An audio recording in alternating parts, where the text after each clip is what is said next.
Hi there. This is big. Hi there. My name is Tony. I'm a video editor. I haven't made a video in about 2 years. So I thought, why not do some low-hanging fruit videos, starting with a AMA video, a Ask Me Anything. I only got in like 2 questions, but we can start with them. First question, how do you deal with revisions? So here's the short answer. First step, accept them to come, because they always will. This might turn into a longer answer. If you're contracted on a bigger project, meaning that there's a bigger team, there's several filter or persons that a video needs to go through to get confirmed, you can imagine that there will be revisions. And if they haven't totally aligned their vision for the video, or there's a lot of masters that we need to cater to, they may contradict each other, their feedback, that will lead to further revision. So again, we're talking on one end where there's a lot of people that has a say in something. You might end up doing what's called a design by community, I think it's called, where you're solely catering to someone else's vision. Think of it the same way as you will prompt a lot of things into ChatGPT, not with the intent of getting what you want the first time around, but it's a way to like just throw something on the wall, see what sticks, see what happens. You will be used as an editor in that process sometimes, and it's impossible to do that without having a bunch of revisions. So they will come. On the other end, we do have smaller projects. Let's say that you're editing a real estate video for a real estate agency or one specific agent. They have a specific vision in mind, but they're also open to your feedback. And depending on if you've done it before, maybe it can be very cookie cutter in the sense that we have the B-roll, we need to show entrance, kitchen, living room, bathroom, Maybe you can do those without any revisions, but they will probably come anyways. So how do you deal with revisions? Let's dive into that. What does it mean to deal with revisions? Does it mean to accept that they will come? Accept that they will ask for revisions?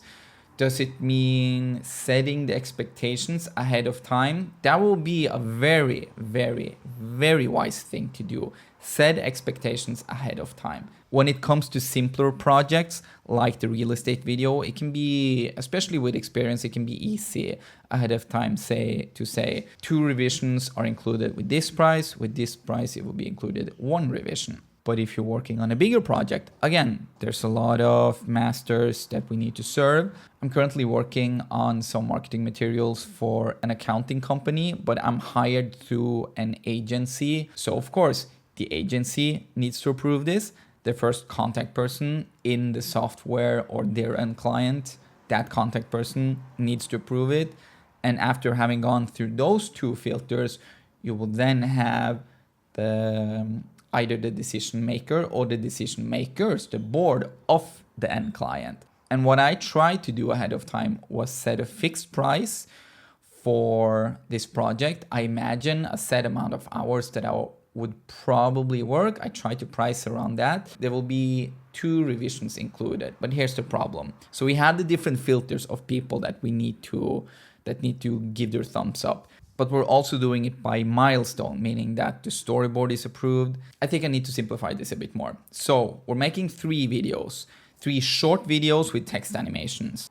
They will have 3 aspect ratios, meaning that there will be widescreen, there will be square, and there will be portrait.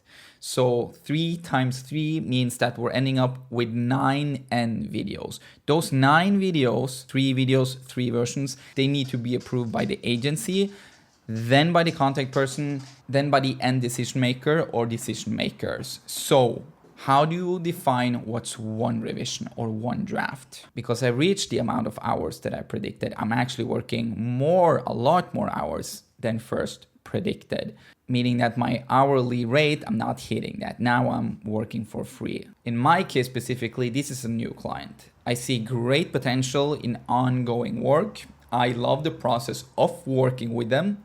The only problem is that the amount of hours and the amount of money doesn't totally add up. I've communicated this to the client. I've said that I will not charge more for this specific project, but in the future, when it's not a cookie cutter process like this, maybe we can look into having the project for a set price, one revision, maybe if we can streamline the process a bit more, and then do hourly just to hit the end mark. One alternative to this, of course, is for me to just price myself a lot higher, but sometimes we need to thread carefully. So that was a really long answer to the first question. So let's summarize it quickly. I'm going to read it off here. First step, expect revisions to come because they will. Second, set expectations. Tell the client the initial revisions that you are willing to include in the price that you're giving them, if it's a package price.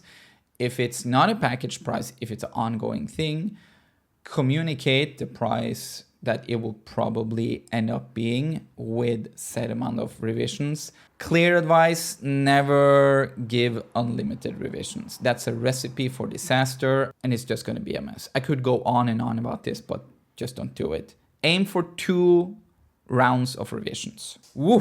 Maybe this should be 2 videos. I'm just babbling on. I don't know.